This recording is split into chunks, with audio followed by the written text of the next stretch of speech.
And when there's Hove, my man. Speech. I'll go first. Go ahead. You know what I'm saying? Just going Look at you with your enthusiasm. Who you got, big dog? Thank you, Dante. No problem. That's what you said.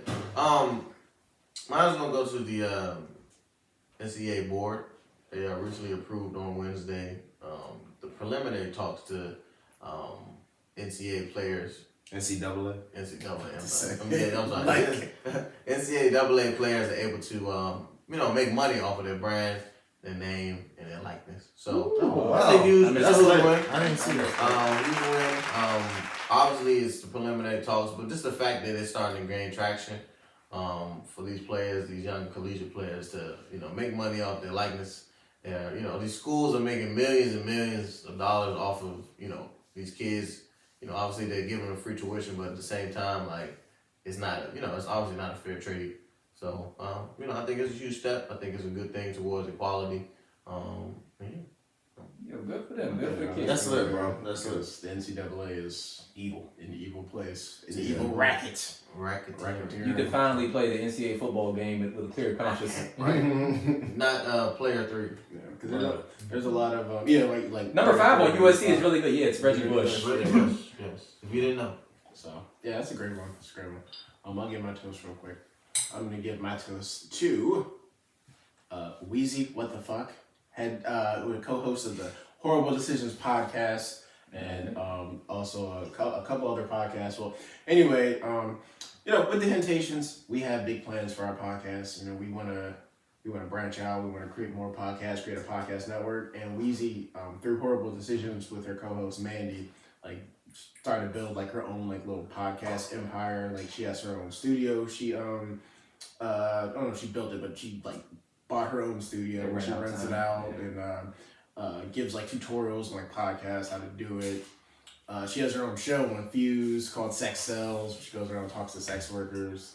She has another podcast, and I guess it's just something that I try to use as what's the word? Fuel. You use a fuel or a blueprint, because both of them, they started in corporate jobs, and they're doing a podcast on the side, and then their podcast popped because it was really good, obviously, and now that's their job, and they're able to do what they love and travel and meet all types of cool people. So seeing people like that who are doing the things that we want to do or I want to do that. Not that much older than us either. Yeah, about to say not that much older than us. It's good to see. Yeah. So hopefully that can be us in a couple years, and we can make money and fall out and come back. Yeah, like the Joe Budden podcast did. So that's the blueprint, man. Yes. All right. And then the old niggas even got a podcast out of it. It worked out. I saw that. Now Asian Ice got a podcast. Not to be shouting at everybody in Joe Budden's podcast. So I can fight Darian. Me and Darian can just have Yeah, let's do it. Yeah. So who's gonna be filling in with me and Malik when y'all are gone? I mean, I can find somebody. I can't find somewhere else to record. This is not my house, by the way. Oh, well, then, all right, fine. All right, that's all right. Well, we'll figure that out. Hey, Joe Budden, quit making so much noise over there. We in the studio. I can go next. So my toast is going to be to Isaiah Rashad, the rapper. My guy. Yeah, TDE member. I want to toast him because I recently read a story, and it was just after his album came out 4 years ago, he basically ended up being an alcoholic kind of sort of. People say people say alcohol addict. I'm like, it's just an alcohol. Alcoholic just makes it's easier to say. But anyway, so he ended up falling into that, and it was just he had money, and so he started spending it on that, and kind of just blew through a lot of the money from that album, and he ended up sleeping on his homie couch, ended up having to move back with his mom down in Tennessee. Wait, what? Damn, yeah, so down after the album that came out 2016 or something? Yeah, wow. His son Tyree. And so it was now he's been on the, and then he had to be on the, he had to re-up and get himself back together. It's he was in the studio and they were starting to call him Bobby Brown when he was in the studio. So it's he was apparently wilding.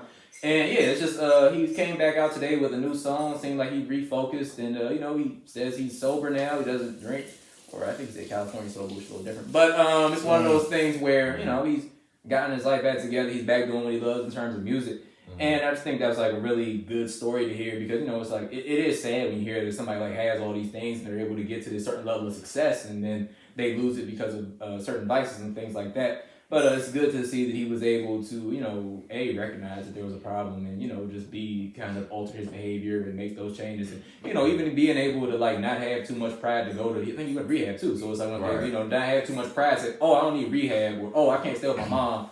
Just being able to, like, admit there's a problem and being able to do the things that are necessary in order to get yourself back on track. So definitely shout out to him for that. That's like really inspirational. I hope he continues to do well with any new projects he puts out. Yeah, because I was wondering why I never heard anything from him after. I really like that album. That was a good album. Yeah, that's why it's such a break. He had a new song come out today. It's pretty good. So he was supposed to be like, the what's the word? Like the young, like the new guy at TDE to kind of be like. I thought they were gonna strap. Sylvia, is it Sylvia or Sylvia's Demo is one. Sylvia's Demo is probably my favorite. Yeah, that's one favorite. I saw him open up for Schoolboy Q a while back, and that was amazing. Like I thought he was supposed to be like the next breakout star. Yeah, so when I didn't hear anything about that after that album, I was like, sometimes that's what happens to people. Yeah.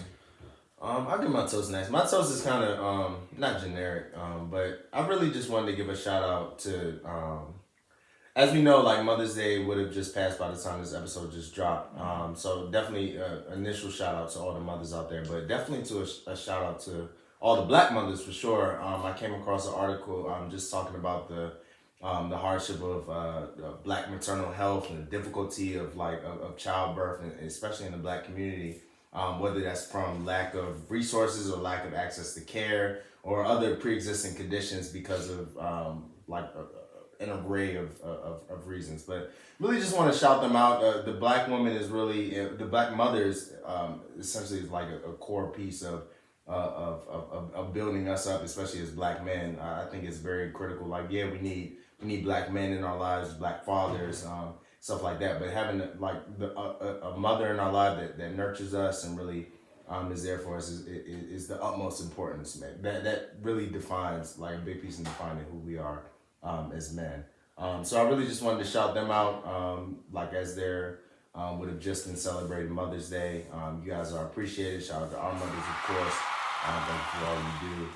So yeah, that's where I'm at. Happy Mother's Day to all the mothers out there. Thank you for giving us life and putting up with our shit. Yeah, man, all that. Definitely. That's hard raising Black sons. Especially in this society, too. No, definitely shout out to all the mothers out there. And shout out to all those who don't have mothers as well. Yeah. Because I know that's a different type of holiday for them as well, so definitely want to make sure that we acknowledge them. No, it's critical. Damn, that's smooth.